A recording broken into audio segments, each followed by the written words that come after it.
The Compromise of 1850, a negotiation or a ticket to civil war. Between 1840 and 1860, the federal government tried to prevent a breakout of civil war over the issue of slavery, and although in the long run they failed, their attempts are essential to understanding the Civil War completely.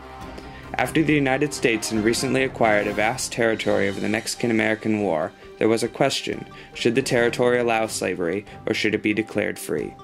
To further develop the issue, there were border disputes in Texas, problems with the new state of California, and Washington, D.C., our nation's capital, not only allowed slavery, but was home to the largest slave market in America. The South was threatening to break out of the Union, and the only way to prevent separation was to compromise. My task was simple: make everyone happy. I came up with a compromise package that prevented the southern states from leaving the Union.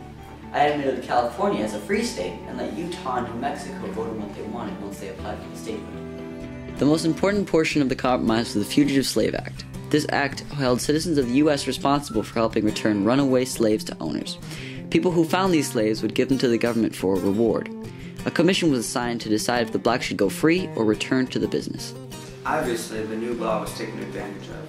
The judges' commissions were paid $5 for letting the slaves go free and $10 for returning them back into slavery. People would bring their black neighbors, any blacks they could find, just to give them to the government for their reward. The judges would rule them guilty to receive the extra money, and these innocent blacks were sent back into the slavery industry. When this law was passed, it was so hated by abolitionists that its creation is thought to have played a huge role in the end of slavery, a little more than a dozen years later. This law is also blamed for the operation of the famous Underground Railroad, a network of over 3,000 homes that helped runaway and escaping slaves travel from the southern slave-holding states to the northern states and to Canada. The South believed this new fugitive law was not strong enough, so a second stronger act was passed. This second law was so strict that it was easily abused and lost effectiveness. However, also at this time another issue came up: how to set up Kansas and Nebraska as new states. I came up with the Kansas-Nebraska Act in 1854, which split the nation along the 40th parallel. Any new states above it would become free, and anything below it would be a slave state. I allowed Kansas and Nebraska to vote on which kind of state they would be.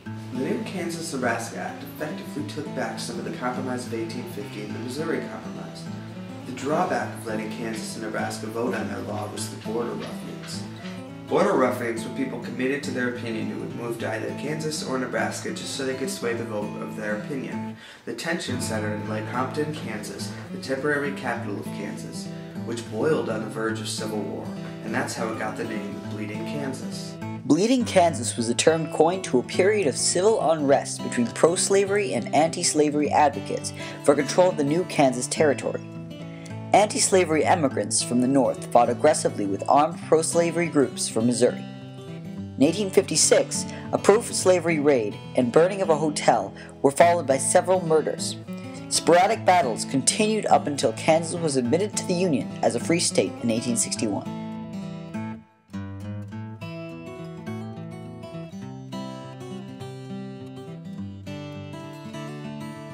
I was working as a waiter back in February of 1851, after I'd been escaped more than a year, while disguised officers nabbed me right to the courthouse. My commission released me, but Lemuel Shaw, Chief Justice at the time, refused to let me go. While in the jail overnight, I heard some screaming and yelling outside. All of a sudden, I was cuffed and being taken to a Beacon Hill attic for hiding. Turns out they were helping me escape. I eventually used the Underground Railroad to find my way to Canada. But my story motivated a lot of people to help folk like me. Sandrick Minkins was born into slavery and worked for over 3 decades in Virginia. In May of 1850, he escaped all the way to Boston, Massachusetts.